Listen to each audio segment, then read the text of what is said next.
Welcome back to the Deep Dive. Today, our mission is to get past all the simple stereotypes, the mid-juleps, the fast horses, and really understand a state that is, I think, one of the most complex and conflicted corners of America. We are diving deep into the Commonwealth of Kentucky. It really is a place that defies easy labels. Officially, the Commonwealth of Kentucky, the 15th state, coming into the Union on June 1st, 1792. But it holds all these simultaneous identities that, well, on the surface, they seem to completely contradict each other. That's the real challenge, isn't it?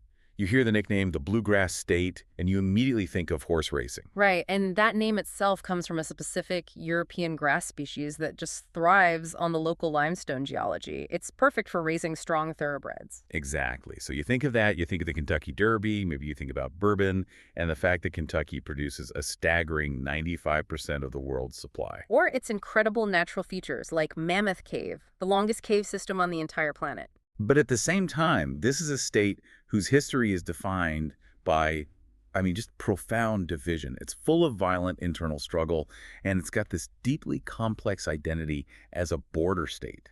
And that formal identity as a commonwealth is a huge clue. It was a deliberate choice, following Virginia's lead, to emphasize the general welfare of the people and to distinguish itself from the old royal colonies. It was a political statement from day one. And nothing screams duality like having two official mottos. You've got the one everyone knows, united we stand, divided we fall. The call for unity, very direct. But then you also have the Latin, Deo gratiam habemus. Let us be grateful to God. The two seem to represent that constant tension in the state's character, the secular political struggle on one hand, and a deep-seated religious conservatism on the other. They really do. They capture that push and pull perfectly. So here's the core mission for you, our listener, today. How can one state be the global capital of bourbon, a powerhouse of modern manufacturing? We're talking the fourth largest producer of autos in the U.S. A huge industrial player. And yet still be so defined by this complex, internally divided history. A history of resisting corporate power and federal control for centuries. To unpack that question, we have to start right at the beginning. Down to the name on the map, because the history of this land is, it's far more complicated and frankly, more tragic than many people realize. So let's start with that Commonwealth distinction again. You mentioned it signals a focus on the public good. Was that just a philosophical choice, or was it a real political statement when they were breaking away from Virginia? Yeah, it had to be a statement, right? In that revolutionary era. Absolutely. It was a complete rejection of the old monarchical system. Kentucky, along with Massachusetts, Pennsylvania, and Virginia, specifically chose the title Commonwealth to signal that its government's authority came directly from the common weal, the general welfare of its people. So it was a way of drawing a very clear line in the sand, separating themselves from prior colonial rule. Exactly. It was a profound commitment to the ideals of republicanism at its very core. And even the name Kentucky is wrapped up in historical mystery and, disagreement. That part is fascinating because the true etymology is uncertain, and both of the leading theories point to massive indigenous language families, which tells you immediately that this land was historically contested territory, not some empty wilderness. Okay, so what's the first theory? One popular theory suggests an Iroquoian origin. It would translate to something like on the meadow or on the prairie. If you look at the Mohawk language, for instance, the term Kenta is very similar. This theory would relate to those large, open, fertile plains in the bluegrass region. But there's another possibility, an Algonquian connection. Yeah. And that one is often mistranslated. Correct. The second theory says it comes from an Algonquian language, possibly Shawnee, from the term Kentaaki. Now, folk etymology often translates this as land of our fathers, but the source material is pretty clear that Aki just means land in most Algonquian languages. The first part, Kenta, relates more to the concept of belonging or ancestral ties. So a name born from a linguistic struggle, hinting at a deep human history rooted right there in the soil. Precisely. And that deep history is exactly what we need to challenge a very pervasive and, frankly, a deeply flawed historical myth about Kentucky. Okay, this is the crucial part. The myth that Kentucky was just a hunting ground. That's the one. The story that was often used to justify early European land claims was that Native Americans never lived there permanently. The story goes that it was just this vast, vacant territory that various tribes fought over for hunting rights, but that it lacked any permanent settlements. But the archaeological record, which goes back nearly 12,000 years, It just doesn't support that at all. Not even close. The evidence shows continuous human activity. We start with the Clovis culture, hunter-gatherers who were there around 9500 BCE, but the real shift happens around 1800 BCE.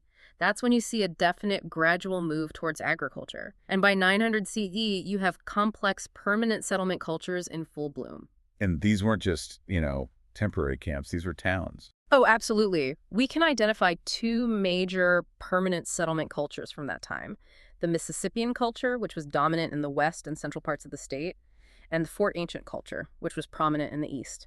What were these settlements like? I mean, how did they sustain themselves for so long? They were substantial, stable towns. The Mississippian culture is known for its incredible architecture, specifically these huge ceremonial earthwork mounds. That indicates very complex social and religious structures. And the Fort Ancient culture. The Fort Ancient people didn't build mounds, but they had these highly sophisticated and sustainable agricultural systems. They relied on the three sisters, corn, beans, and squash grown together. And they weren't just passively harvesting, they were actively managing the landscape. What does that mean, managing the landscape? It means they practiced crop rotation. They would strategically burn sections of forest to clear underbrush and encourage the growth of plants that attracted wild game. And, most impressively, they would strategically relocate their entire villages every 10 to 30 years. The whole village. Why would they do that? To allow the local land and resources, especially firewood, to completely recover, it was a brilliant, long-term sustainability plan. That level of environmental management, I mean, that suggests deep multi-generational roots in the land. So it begs the question, if these settlements were so permanent, why did the European settlers who arrived in the 1750s and 60s find what they thought was a largely vacant wilderness? And this is where it gets really interesting. The key is the timeline. The source material reveals that the massive abandonment of these large permanent villages happened before the bulk of European settlement began. This created the illusion of an empty land that was only used for hunting. The land wasn't empty, it had been destabilized. So what could cause such a swift and catastrophic abandonment? It was a brutal convergence of events in the 17th century, long before Daniel Boone even got there. First, you have the geopolitical turmoil of the Beaver Wars. The Beaver Wars from 1640 to 1680. What was that about? It was a massive, bloody conflict between the Iroquois and other tribes, including the Algonquian-speaking Kispoco and the Maumee. It was driven by the European fur trade, a competition for hunting grounds to get beaver pelts. These wars caused huge displacements, pushing various groups into the region and escalating conflict everywhere. But there was a second factor, a more devastating and often invisible one: disease. Yes, European diseases often traveled far ahead of the explorers themselves, moving along indigenous trade routes. We find European artifacts, like glass trade beads, in the archaeological record in places where no European had yet set foot. So the epidemics didn't wait for the surveyors. Not at all. Smallpox, measles pathogens, the native populations had no immunity to sweep through. The presence of mass graves suggests these diseases caused immense demographic and political collapse. It destabilized their social structures, forcing them to abandon their large settled towns. So where did they go? They had to disperse. They either merged into smaller, multi-tribal communities further inland, or just moved away entirely, getting away from the major rivers, which had become highways for disease. So by the time surveyors like Thomas Walker and Christopher Gist were charting the territory in 1750, they weren't finding a pristine wilderness. They were finding a region that had been recently abandoned, scarred by plague, and was now being contested for hunting by tribes moving in from the north and south. It completely reframes the narrative. You have to replace that myth of a vacant hunting ground with the tragic reality of a land recently evacuated due to catastrophe. And that catastrophe created a power vacuum that Europeans were, well, very quick to fill. James Herod founded Herodstown, the first permanent European settlement, in 1774. And Daniel Boone's famous expeditions through the Cumberland Gap started back in 1767. And that settlement was not peaceful. It was characterized by continuous brutal conflict. The figures are just shocking. A U.S. government report from 1790 states that 1,500 Kentucky settlers had been killed by Native Americans just in the years since the end of the Revolutionary War. 1,500 people. That just underscores the intense violence that defined Kentucky's founding years, all stemming from that contest over land that had been destabilized but was never, ever truly vacant. And that legacy of conflict, it didn't just disappear with statehood, it became woven into Kentucky's political and economic fabric, and it ultimately defined its very precarious role in the Civil War. Before it was a state, Kentucky was administered as the District of Kentucky, part of Virginia, and getting admitted to the Union was a long, difficult process. It was. It took 10 separate constitutional conventions in Danville between 1784 and 1792 just to finalize the separation and write the governing documents. 10 conventions, why so many? Well, there was a brief pause in 1788 because the entire U.S. government was in flux. They were switching from the Articles of Confederation to the newly ratified Constitution. Congress basically told them to wait because they didn't want to admit Kentucky under the old rules. So they had to wait for the new federal government to be established. Exactly. Virginia finally gave its consent again in 1789. Congress approved statehood in 1791, and Kentucky was officially admitted as the 15th state on June 1st, 1792. Isaac Shelby became the first governor. And from those very first moments, the state's economy was inseparable from the institution of slavery, but in a way that was different from the Deep South. A very important distinction. The plantation system was concentrated in the extremely fertile central bluegrass region and the far western parts of the state. But Kentucky didn't have that massive cotton monoculture like Mississippi or Alabama. So what were the major crops? They relied on enslaved labor for large-scale cultivation of tobacco and, critically, hemp, plus livestock. Hemp was a huge commodity back then. It was essential. It was used for rope, for sailcloth, for bagging things that are vital for the global shipping and agricultural industries. And Kentucky was a massive producer. But there was another, much darker economic function. Yes, the internal slave trade. Louisville became a major slave market and a key departure port. Enslaved people were sold down the Ohio River and then transported to the burgeoning cotton plantations further south. So Kentucky's industry wasn't just producing tobacco and hemp. It was producing human capital to be sold to fuel the growth of the Deep South. That's a critical and tragic point. It gave Kentucky a unique place in the system. Just before the Civil War, about a quarter of Kentucky's population was enslaved, heavily concentrated in those agricultural and market areas. And this inherent division, it just perfectly set the stage for Kentucky's impossible position during the Civil War, a slave state that tried to remain officially neutral within the Union. How did that even work on the ground? The word neutrality was really just a political fiction. It was meant to prevent the state from immediately fracturing, but it was profoundly split.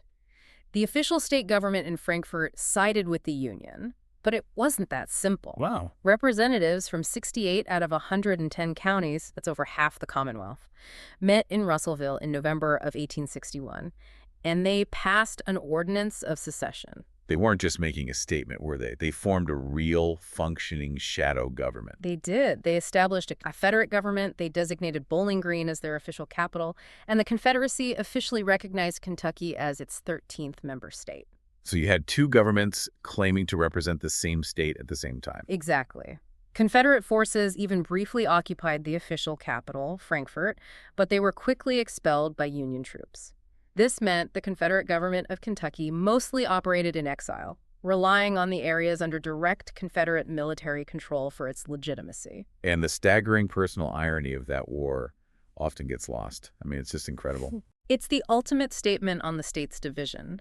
Not only were both U.S. President Abraham Lincoln and Confederate President Jefferson Davis born in Kentucky, But they were born within 100 miles of each other. right, and you also have John C. Breckinridge, who was from Lexington. He had been the youngest ever U.S. vice president. During the war, he was expelled from the U.S. Senate for actively supporting the Confederacy and eventually became the Confederate Secretary of War.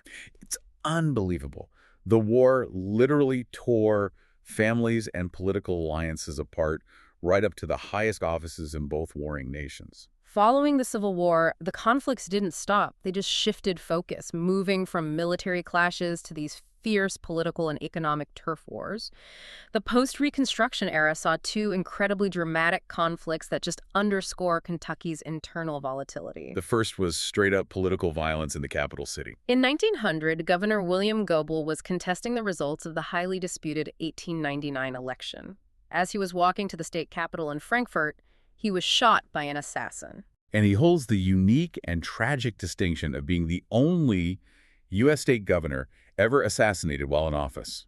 It's a horrifying moment in American history. Goebel actually died 3 days after he was sworn into office by the General Assembly. His running mate, J.C.W. Beckham, and the alleged original winner, William S. Taylor, then fought this legal and political battle for the governorship that literally paralyzed the state. Paralyzed how? You had armed militias facing off in the streets of Frankfurt. It was a crisis that had to be settled by the U.S. Supreme Court, which finally ruled in Beckham's favor. That is a level of political tension that is just. Mm. It's hard to imagine. But even more dramatic in terms of economic resistance were the Black Patch Tobacco Wars. Unpack this for us. This wasn't just a peaceful protest. No, this was armed resistance against corporate control. It happened in western Kentucky and parts of Tennessee in the early 20th century. Farmers were incensed because these massive tobacco monopolies, like the American Tobacco Company, were forcing them to sell their crops at ruinously low prices. So they formed an association to fight back. They did, the Dark Tobacco District Planters Protective Association. Their goal was to collectively withhold their tobacco to force the price up. But to enforce that boycott, a vigilante wing emerged, the infamous Night Riders. And their objective was simple: force all farmers to join the boycott. By any means necessary, and their methods were terrifying. This sounds like organized terror. It was. Under the cover of darkness, they would ride masked and heavily armed. They didn't just burn warehouses owned by the big tobacco companies. They physically assaulted and threatened farmers who broke the boycott. They destroyed seed beds, terrorized families, and essentially created a state of low-grade civil war across the Black Patch region. Wait, so the Night Riders used terror to achieve economic stability. How are they remembered in the state? As heroes or as criminals? It's a very complicated legacy, and it reflects that deep-seated independence we talked about. At the time, many struggling farmers saw them as necessary agents of resistance against these exploitative monopolies, but their actions were, without question, criminal. It got so bad the government had to step in. The violence escalated so severely, including the burning of large parts of the cities of Hopkinsville and Russellville, that the governor had to declare martial law and deploy the Kentucky National Guard for over a year to finally crush the Night Riders and end the conflict. It remains one of the most intense, violent examples of economic resistance in modern American history. With those three events, the displacement, the Civil War, the Black Patch Wars, what they really show is that Kentucky's identity is forged not just in its geography, but in these fierce, often armed internal struggles over political and economic control. And that history of conflict is just inextricably linked to the land itself. Shifting now to geography, Kentucky's natural environment defines its industry, its culture, but its actual boundaries are surprisingly peculiar. I find the borders themselves fascinating. Kentucky borders 7 states: Illinois, Indiana, Ohio, West Virginia, Virginia, Tennessee, and Missouri. Only Missouri and Tennessee border more, with 8. And those boundaries are dominated by rivers, which creates all sorts of interesting anomalies. You have a continuous border of rivers along 3 sides: the Mississippi to the west, the Ohio to the north, and the Big Sandy and Tug Fork to the east. But the Ohio River border, that's a classic deep dive fact that trips everyone up. It causes all sorts of jurisdictional headaches. It does, because the northern boundary of Kentucky is not the middle of the Ohio River like you'd expect. Instead, the border follows the north shore of the Ohio River as it existed back in 1792. Based on the original Virginia Charter. So if the river course changes over time, the border doesn't. Exactly. That historical quirk means that sometimes when you cross the Ohio River going north from Kentucky into what should be Indiana or Ohio, you're often technically still in Kentucky. It's led to centuries of legal battles over things like taxation, fishing rights, even criminal jurisdiction. And that explains the Ellis Park anomaly, right? Yeah. The racetrack. Precisely. Ellis Park is physically located in Henderson, Kentucky, but it sits in a small piece of Kentucky land that juts out into Indiana territory after you cross the river. It's a logistical oddity caused by a 230-year-old boundary line. And then there's the truly bizarre part of the state, the non-contiguous section you can only get to by driving through 2 other states. That would be the Kentucky Bend in the far west corner. It's an exclave of Fulton County, completely surrounded by Missouri and Tennessee. It exists because of a massive meander in the Mississippi River, but its specific status as an exclave is the result of a surveying error from the early 19th century. A lot of people assume that was caused by the massive New Madrid earthquakes in 1811 and 1812. That's a common misconception, and it's understandable. I mean, those quakes were so strong they temporarily caused the Mississippi River to flow backward in some places. Unbelievable. But the source material is clear that the Kentucky Bend's existence is tied to that earlier surveying error, though the quakes absolutely reshaped the topography and society of that entire region. So let's break down the land itself. We know the geology supports the bourbon and horses, but the state is divided into 5 very distinct regions. We can start in the east with the Cumberland Plateau, which is mostly known as the Eastern Coalfield. It's part of the larger Appalachian Mountain System. Then moving west, we hit the north-central bluegrass region, the heartland with the major cities and the capital. Okay, that's 2. South and central, you have the Pennyroyal Plateau, or Pennyrile. Further west is the Western Coalfield. And finally, the far western Jackson Purchase. When you talk about the Jackson Purchase, you have to mention the Mississippian embayment. What exactly is that? It's really important for context. The Jackson Purchase is the northernmost part of a geological feature called the Mississippian embayment. The simplest way to think of it is as a massive, flat, alluvial plain. It's essentially the ancient seabed of a Gulf of Mexico inlet that stretched far inland millions of years ago. So it's defined by that rich soil left by the river. Exactly, deep soil deposits, which makes it very different from the limestone bedrock that defines the bluegrass region. And the bluegrass region itself isn't just one big uniform area, which seems a little counterintuitive. No, it's split into the inner bluegrass, which is that incredibly fertile area right around Lexington, and the outer bluegrass. A big part of the outer bluegrass is in a subregion called the Eden Shale Hills, which has these short, steep, narrow hills that are much harder to farm. Water is another defining characteristic. We mentioned the caves, but the sheer volume of water is incredible. The landscape is porous. It's defined by what's called karst topography. That's the soluble limestone that creates sinkholes and, of course, Mammoth Cave. Kentucky has the second most navigable miles of water in the contiguous U.S., over 90,000 miles of streams and rivers. It's a waterlogged, carved-out landscape. And the man-made lakes are equally impressive. They dominate the eastern U.S. They absolutely do. Kentucky is home to the 2 largest artificial lakes east of the Mississippi. Kentucky Lake, created by damming the Tennessee River, is the largest by surface area. It has an astonishing 2,064 miles of shoreline. And Lake Cumberland on the Cumberland River is the largest by volume. It provides massive flood control and recreation space for the entire region. Beyond just the sheer scale of the water, the natural attractions are globally significant. Of course, you have Mammoth Cave National Park with the world's longest cave system, but then you have these 2 dramatic surface features. Breaks Interstate Park, which is often called the Grand Canyon of the South. It's a deep gorge between Kentucky and Virginia. And Cumberland Falls. Cumberland Falls, yes. Home of the moonbow. The moonbow. It's the only place in the entire Western Hemisphere where a moonbow, a nocturnal rainbow, can be regularly seen under a full moon, created by the constant spray from the falls. It's a completely unique natural phenomenon. Let's connect this landscape back to human action. You mentioned a remarkable story of conservation success that really shows Kentucky's dedication to stewardship, despite its industrial past. It's a fantastic story. Kentucky is the site of 2 of the most successful large-scale wildlife reintroduction projects in U.S. history. First, the elk herd, Which had been gone for a long time. extirpated from the area for over 150 years due to overhunting and habitat loss. They started restocking them in 1997, mostly in the eastern coalfield region. By 2009, the herd had exploded to 10,000 animals, making it the largest wild elk herd east of the Mississippi. 10,000 elk thriving in a region known for coal mining. That's an incredible turnaround. And the story of the wild turkeys is just as impressive. They were nearly extinct in the 1950s, fewer than 900 birds left in the entire state. Through stocking and management efforts, the population rebounded completely. A record take of over 29,000 birds was reported in 2009. It really shows a modern commitment to environmental stewardship, especially when you consider all the historic pressures from industries like coal. We can transition now to the pillars that support the modern economy. If the land is defined by geology and water, the economy is defined by manufacturing, distribution, and a very, very famous spirit. Right. Kentucky has really diversified beyond just its traditional agrarian and coal extraction routes. It's become a critical player in modern global manufacturing and logistics. Auto alley is a term that immediately comes to mind. Yes, it's deeply embedded in the U.S. auto industry. Kentucky ranks 4th among all U.S. states in the assembly of automobiles and trucks. This is heavy-duty manufacturing. We're talking about specific, very popular vehicles. The Toyota Camry, one of the best-selling cars in America, is manufactured in Georgetown.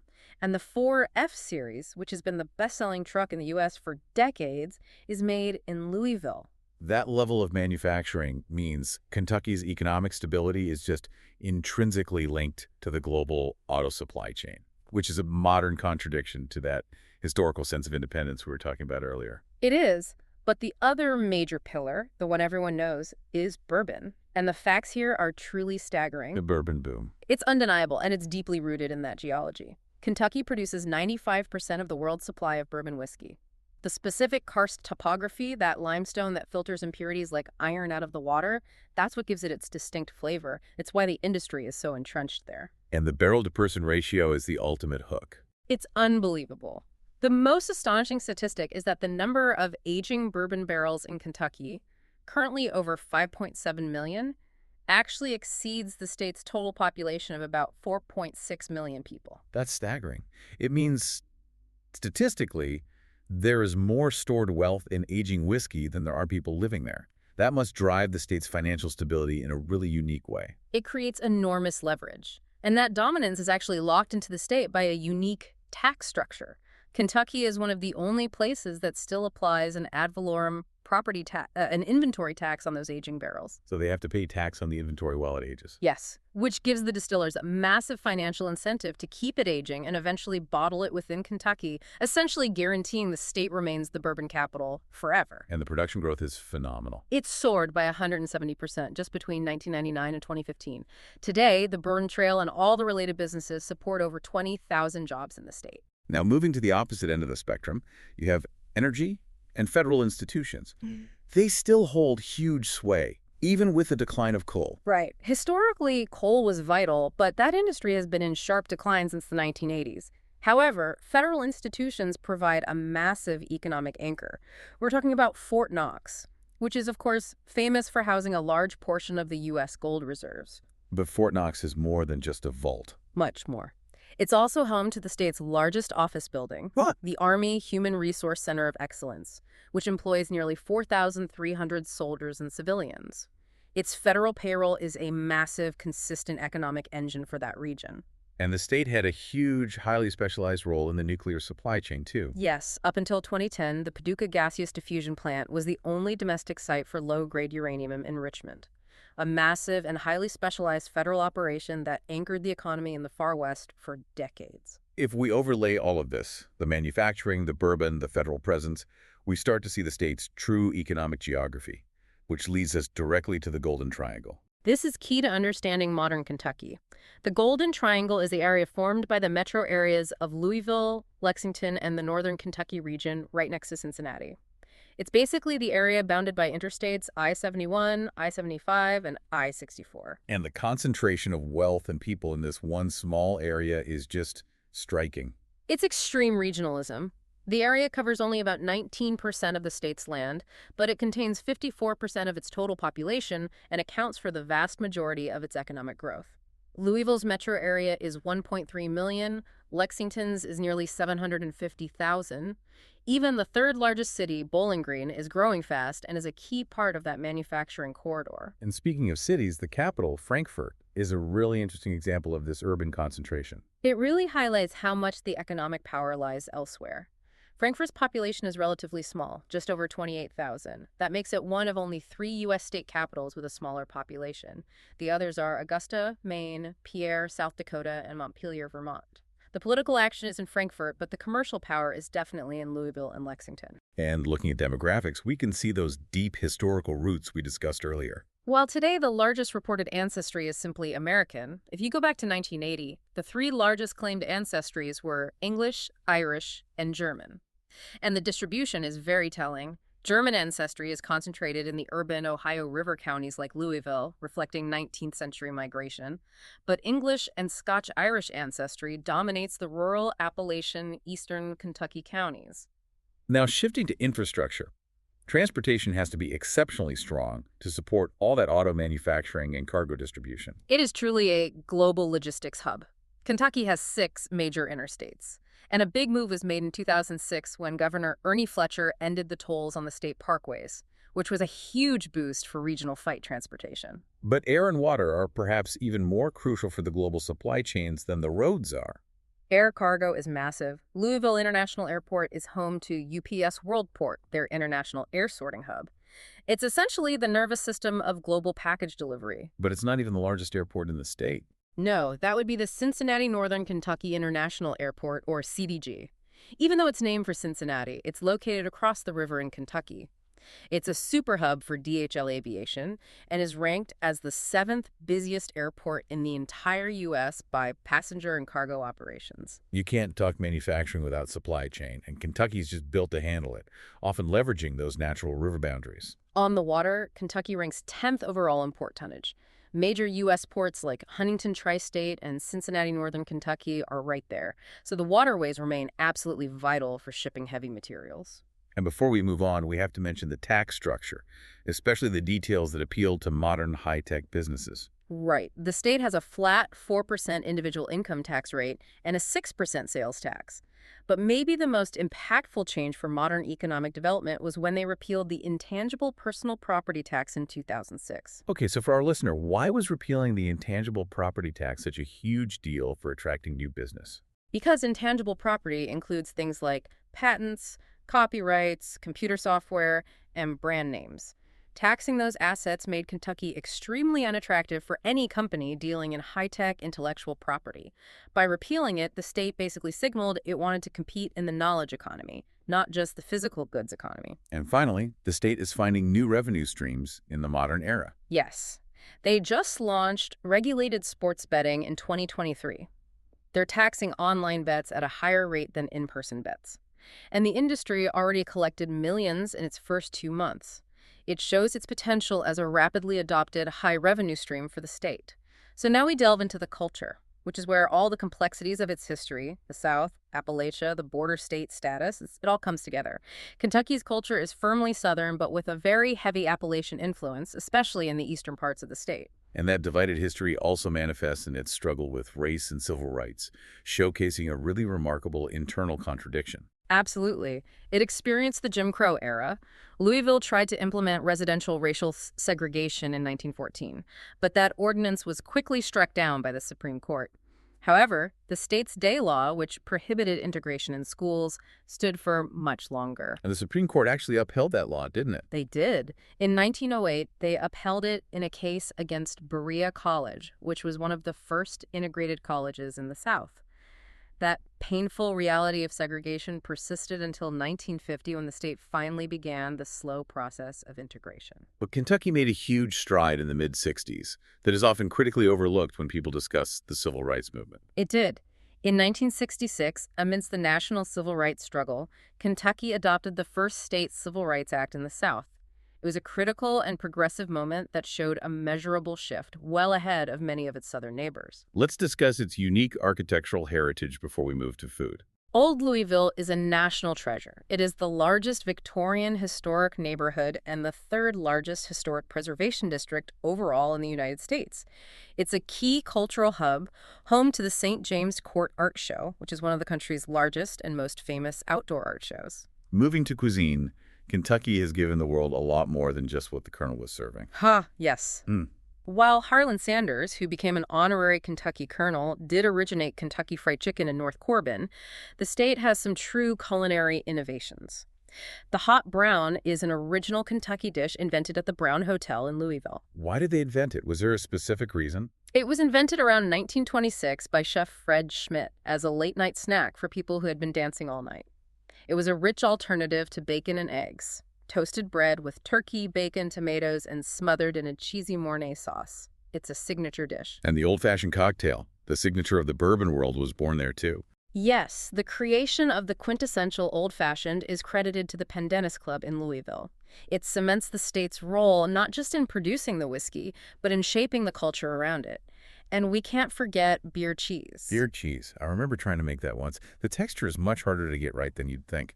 It's a local delicacy, developed in Clark County in the 1940s, and it's now celebrated every year at the Winchester Beer Cheese Festival. Beyond food, Kentucky is the undisputed cradle of bluegrass music, drawing deeply from that Appalachian culture in his eastern regions. It is the true home of the genre.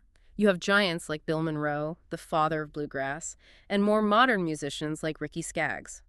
Owensboro is now home to the Bluegrass Music Hall of Fame and Museum, solidifying its place as the genre's institutional home. And it hosts one of the oldest continually broadcast radio programs in America, showing the enduring power of its cultural traditions. That would be the Renfro Valley Gatherin', which started back in 1939. It's broadcast from Renfro Valley, which is designated Kentucky's country music capital. It's the second oldest continually broadcast radio program of any kind in America. Finally, we need to touch on the literary giants who have chronicled the state's struggles and triumphs, particularly the ones who influenced national policy. Kentucky has produced exceptionally powerful American literature. Harriet Beecher Stowe's Uncle Tom's Cabin was set partly in Kentucky and is often cited as an impetus for the Civil War. But you also have native-born talents like Robert Penn Warren, who wrote All the King's Men, one of the great American novels. But the most impactful book in terms of driving federal policy has to be Harry Caudill's work on Appalachia. Absolutely critical. Caudill's 1962 book, Night Comes to the Cumberlands, was such a powerful, unflinching expose of poverty and environmental destruction in eastern Kentucky that it's credited with directly contributing to the U.S. government's war on poverty in the 1960s. That's a direct line from literature to legislative action. And we can't finish the cultural section without mentioning one of the state's most famous titles, the Kentucky Colonel. The Kentucky Colonel is the highest title of honor bestowed by the Commonwealth, granted by the governor for outstanding service to the community, state, or nation. The recipients are commissioned for life and act as goodwill ambassadors. It's a ceremonial honor, but one that carries significant cultural weight. So what does this all mean for how Kentucky is governed today? Let's look at its political landscape, which, much like its history, is a bundle of contradictions. Kentucky is one of only 5 states that elects its state officials, like the governor, in odd-numbered years. And that odd-year election cycle is often seen as an attempt to isolate state races from the national political fervor of a presidential year, to keep the focus on local issues. However, the political reality at the legislative level has shifted dramatically in the last decade. You mean with the General Assembly? Yes. In 2016, Republicans won control of the House for the first time since 1922. Almost a century later. That's a historic shift. It is. They now hold supermajorities in both the Senate and the House. And this reflects a massive political transformation that began subtly, but ended very dramatically. Kentucky used to be called a bellwether state, but that status is now ancient history. It reliably voted for the eventual presidential winner from 1964 all the way through 2004. That streak ended in 2008 when Kentucky voted overwhelmingly for John McCain, who lost nationally. Since 2000, it has become a reliable Republican stronghold in presidential races. But the most fascinating micro detail of this whole political transformation involves a single county, Elliott County. This story just perfectly encapsulates the national shift within Kentucky's borders. Elliott County is legendary in American political history. It was founded in 1869, right after the Civil War, and its political alignment was set. It voted Democratic in every single presidential election from its founding, all the way until 2016. Nearly 150 years of loyalty. Why such dedication to the Democratic Party? After the Civil War, loyalty often hinged on which party residents saw as having saved the Union, or which party helped reconstruct the state. In this agrarian, isolated county, that loyalty was cemented early and just endured through generations of machine politics and local tradition. So what happened in 2016? In 2016, Donald Trump became the first Republican ever to carry Elliott County, and the magnitude of the swing is what matters. In 2012, Mitt Romney got only 35% of the vote there. In 2016, Trump won by a 44-point landslide.